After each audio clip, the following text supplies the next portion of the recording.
I've heard a lot of stories about your mom and your parents, and whenever you talk about them, my heart just melts and it's just mellow. One of the big things you mentioned about your mom, you mentioned that she was this very strong believer. She was a woman of faith. She was a woman of faith. And she brought yourself with your brothers and sister in the way of God, correct? Mm-hmm. So I'm just curious, considering that as humans we are mortals, but if there were three main advice that your mom always told you and that something that you've carried through your childhood and up to now, what are the three main things, the three immortal tips that your mom told you that still lives in your heart? And what can you tell us who are trying to just be good people, but good in a way that will reflect God to the society? Well, in her older years, when I would say to her, like, who's going to cut my fingernails? She would say, God will look after you. Don't worry. This will be, I said, I don't have a daughter to cut my fingernails. Who's going to cut my fingernails? I would say that to her all the time.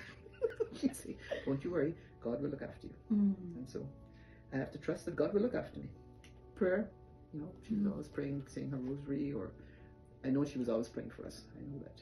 She wouldn't say, I'm praying for you now, but I would know that that's what, I'm sure that's what she was thinking about. And I'm sure in her deathbed, that's what she was, because she was mumbling one day, and I said, who are you talking to? I'm talking to my Savior, she says. And I'm sure she was saying to him, look after my family, never mind me, look after them. Yeah, that's one of the most beautiful things. And the fact that she didn't even have to say it, you knew that she was praying for you guys. Yeah, she was. What kind of strong conviction do you have to make that? Because she wouldn't need to pray for herself. I mean, I don't think she was praying for herself, really and truly. I don't think she was praying for her sisters, and I think it was really us to look after my family. Because that's the message she told us as well. Yeah. Look after each other. Look after each other. It's beautiful. No, I was very fortunate to have had came from a very happy family. She came from a very happy family as well, too. And that transcended. And she just brought it to her family. My dad unfortunately, his dad died when he was very young. So his mom had to struggle with 3 children who were probably under 4, I think 3 kids under 4 when the husband died, and then my grandfather died. So my father was very much into looking out for poor people. Very much so.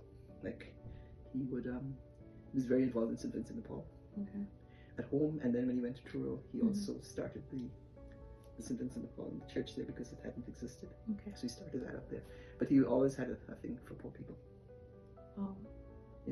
Don't waste food. You see all this paper here? It's because I can't throw it away. This is scrap paper. We use the backside of whatever sheet comes through the door. There's not a piece of paper that comes into this house that isn't reused or use the underside of it, or we don't envelopes. There's not an envelope that goes out of this house without a second use. So many envelopes come into this house. So I usually put my compost into an envelope before I put it into the bin. The idea of trying to give all of what we consider garbage a second life. But it's also just not wasting and just being conscious that don't, if you want scrap paper, don't just get another piece of clean paper. You could use reused paper. We use scrap paper all the time. And what was the ultimate goal behind reusing this? Don't waste it. Don't waste the backside of it. The backside is... And was there a bigger objective or a bigger... No, I don't think so. I think it was just, don't waste. I just try not to waste. You didn't have all that much as growing up as a kid to be wasting, so you had to just work for every penny and use everything that you had without just randomly discarding it. But then, look, I can just show you this stack of paper. It's all the back of things that come through the mail. I will use this paper. There's not look, it's a miscellaneous thing. Even the church envelopes I use as scrap paper. Scrap paper. Like all these, this is all scrap paper. I mean, people would recycle this, even this, you see that, so this side was good, so I wanted to do something here, so. That's a small example. I have stacks of scrap paper. If you ever want scrap paper, I never scrap paper. Well, I'll let you know if I ever need scrap paper. You don't use scrap paper. Everything on your phone. The old people have scrap paper. So you make a list and write it down. I want to do a calculation. I have scrap paper. Well, I want to do a calculation. I'm doing it right here on this thing. On the scrap paper. On the scrap paper. Wow. So maybe the young generation don't have need of scrap paper. Like, for example, even composting. We composted since I was yay high to grasshopper.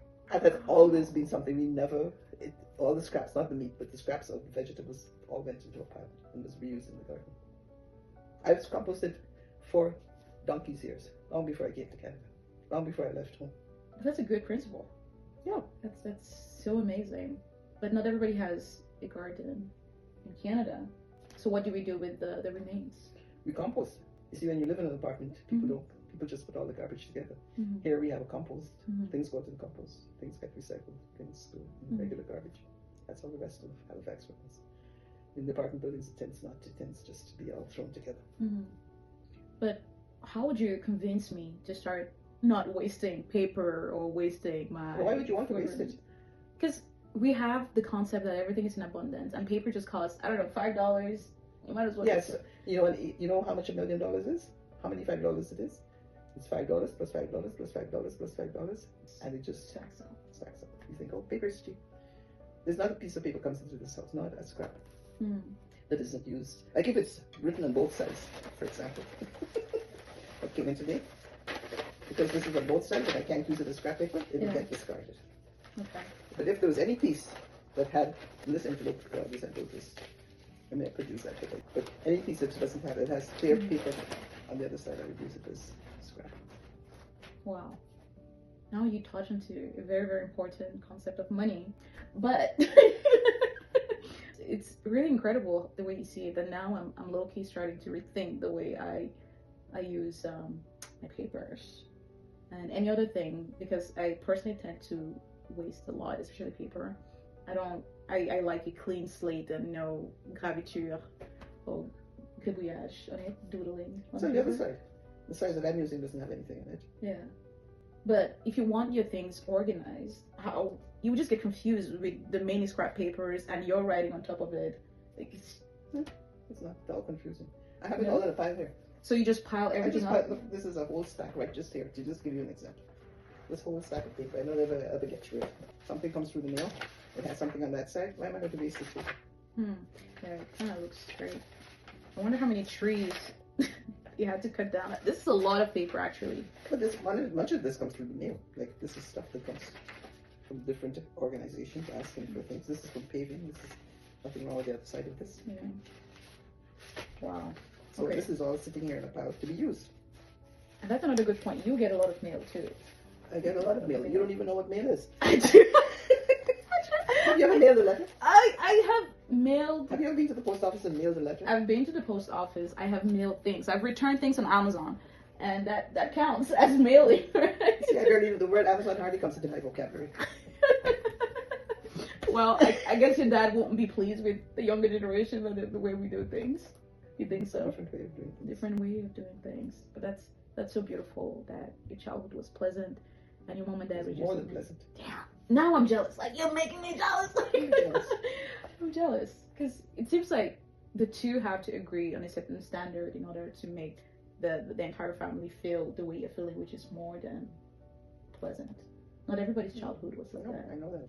Yeah. And the biggest factor was your mom and dad. So you would recommend anybody who's trying to set up a beautiful, amazing family so that your daughters can leave to grow to be more than pleasant or have more than pleasant memories. They should be very selective as to the way they shape your family umbrella. Correct? Yeah, I mean, a lot of it was definitely family. I mean, on both sides of mom's brothers and sisters. Dad just came from a smaller family because his father died when he was quite young. If not, he might have been one of many. He was only one of 3. Oh, wow. But he was only 4 when his father died, so. Yeah, that must be tough. Mom was one of 6, so. But they were all loving aunties and uncles, and, so it was all what was normal to us. Well, God bless your parents, my P. God bless your parents. But so far, you only gave me 2 pieces of things I can carry along with me. You told me pray that one will stay with me forever. You told me that God will look after it. God will cut your fingernails for you, and God will provide. But what's the third? Maybe you also say the third. Was it third? Don't waste. No, that was just part. That of was that just was like just part of embellished. that house. Okay. I suppose it's not that it was said, but it's always like a feeling because of my dad's. I mean, you were talking about mom, but it's really they were both quite religious in their own kind of way, and it was always to look out for those who had less than you. Look out for those who have less than because he was very into St. Vincent de Paul. And if your parents, mom and dad were here, I'm not going to ask you this question today. I'll ask you another day. More content for me. Anyway, if your mom and dad were here today, what do you think they will say that the secret to a happy life is. I suppose trust in God would be one of the things. Be content with what you have. So that'll be the two main things. I would say. Okay. Well, thank you very much, Mama Peggy. Thank you, dear audience, for sticking out with us, and I hope this was useful to you. This was Mama Dr. Peggy Apps. Stay tuned. Thank you very much, and hopefully another part will be coming very soon.